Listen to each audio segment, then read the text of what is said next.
Más de 40.000 kilómetros o 24.901 millas de circunferencia. La Tierra es grande y usted quiere enviar un mensaje. ¿Qué haría? Hace mucho tiempo atrás, las opciones eran limitadas. Usted podría haber enviado señales de humo, tocar un cuerno, encender una fogata o tocar tambores. Con la escritura, el correo escrito a mano se volvió una opción. Después se popularizaron las palomas mensajeras. En el siglo XV, los marinos usaban banderas. En el siglo XVIII, el telégrafo óptico. Después, el telégrafo eléctrico, las señales luminosas y el fonógrafo. Finalmente, en 1876, se inventó el teléfono. En pocos años le siguieron la telegrafía inalámbrica y la radio. La televisión llegó en 1927. A principios de 1946, había unos pocos teléfonos móviles en los vehículos. Le siguió el cable telefónico transatlántico, luego los satélites comerciales y la fibra óptica. En 1969, los computadores se conectaron entre sí. La comunicación satelital desde barcos a tierra firme dieron paso a la primera red de teléfonos celulares y finalmente al Internet. Si hoy usted desea enviar un mensaje al otro lado del mundo, puede enviar un email, un texto, llamar, usar Skype, FaceTime o telefonía vía Internet. 40.000 kilómetros. El mundo es muy pequeño. Elena de White dice: la viña es el mundo entero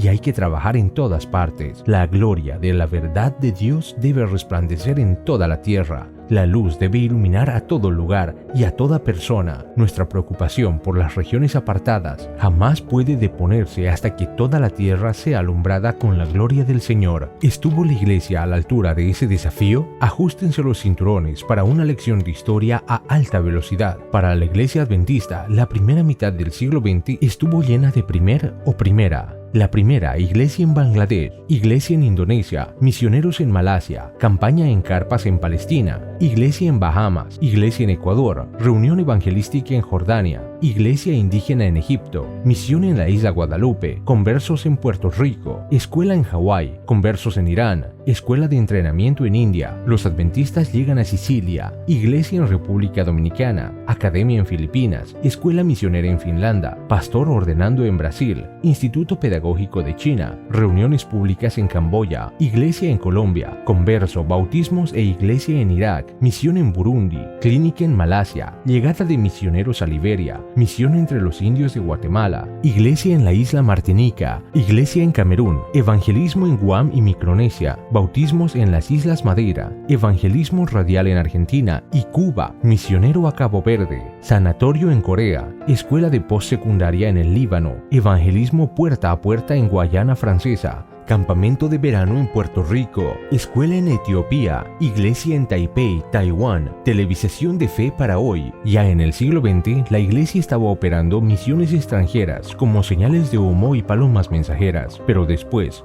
los países que habían recibido misioneros comenzaron a enviar sus propios misioneros. Es un pequeño mundo después de todo. Entre fines de 1910 y fines de 1950 se unieron a la iglesia más de 650.000 nuevos adventistas. Y eso no es todo. Pasamos por alto una de las mejores partes de la historia. Las cosas se ponen realmente buenas hacia el inicio de la Gran Depresión.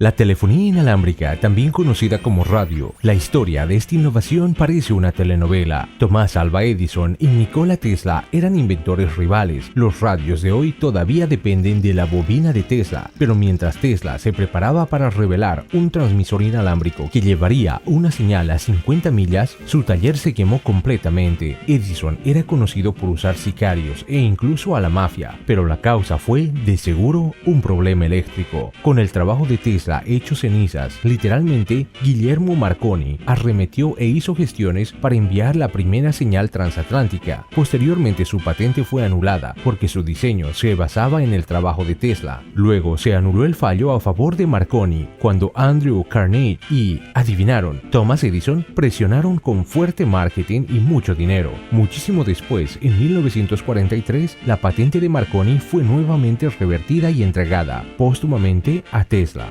Hacer que la radio funcionara fue un esfuerzo lleno de drama, pero los efectos en la comunicación, la cultura y la sociedad fueron aún más dramáticos. En 1905, la Armada japonesa borró una flota rusa en la batalla de Tsushima, en parte porque le habían comprado equipos de radio a Marconi. Los pedidos de auxilio por radio salvaron la vida de más de 700 pasajeros del Titanic y posteriormente, por ley, cada barco debía tener un operador de escucha 24/7. La gente comparaba la radio con los periódicos para ver cuál era más útil en determinado contexto, pero había grandes diferencias. No se necesita saber leer para escuchar la radio, tampoco se necesita tiempo extra, porque oír, a diferencia de leer, puede ser una experiencia pasiva. Se puede oír la radio mientras se trabaja en otra cosa. La radio era como un cemento cultural que unía a las diferentes clases bajo la bandera de la información inmediata. La voz del hombre de la calle era oída junto con la voz de Orson Welles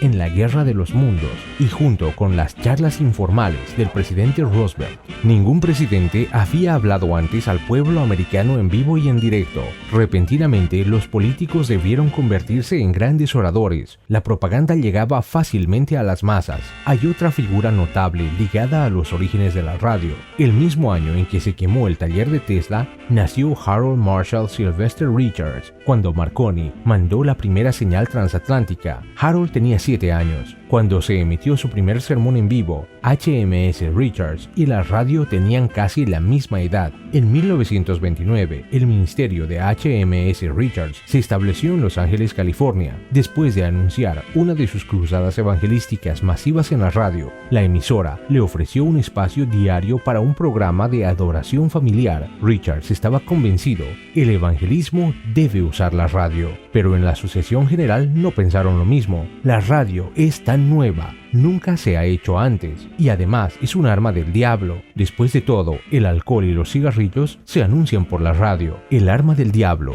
eso es lo que es. Mientras que la asociación no se convencía, Richard se obsesionaba más. Finalmente, un amigo lo confrontó. Aún no has hecho nada en la radio. ¿Crees en eso? Yo sé que Dios quiere que lo haga. Él no me va a dejar solo. Harold, ¿realmente crees que Dios te quiere en la radio? Sí, lo creo. Yo sé que Él me quiere en la radio. No, tú no crees tal cosa. ¿Qué quieres decir? Yo sí creo. Yo realmente lo creo.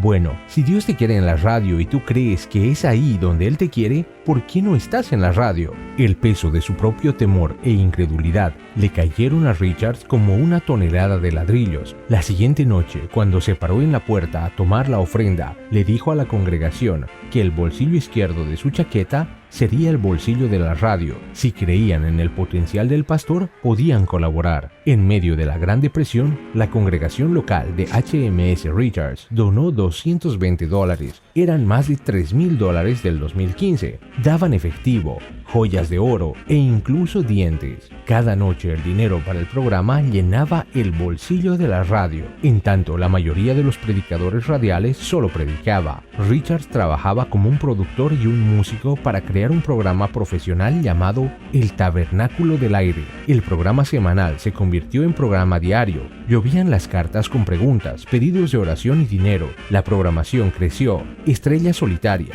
un cuarteto masculino, se integró al programa. Las reuniones vespertinas eran grabadas y enviadas a la costa atlántica, Alaska, Nueva Zelanda y Australia.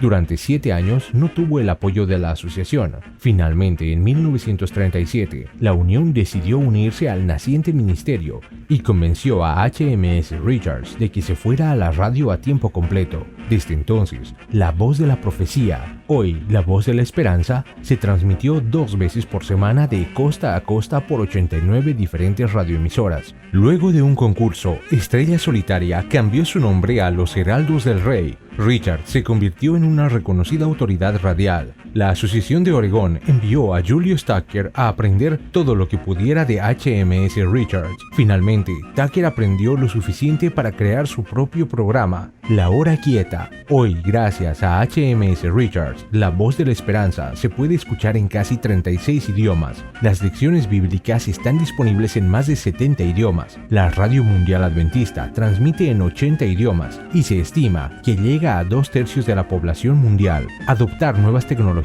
ha conducido a las misiones adventistas al mundo moderno, y la radio solo fue el primer paso en 50 años de crecimiento.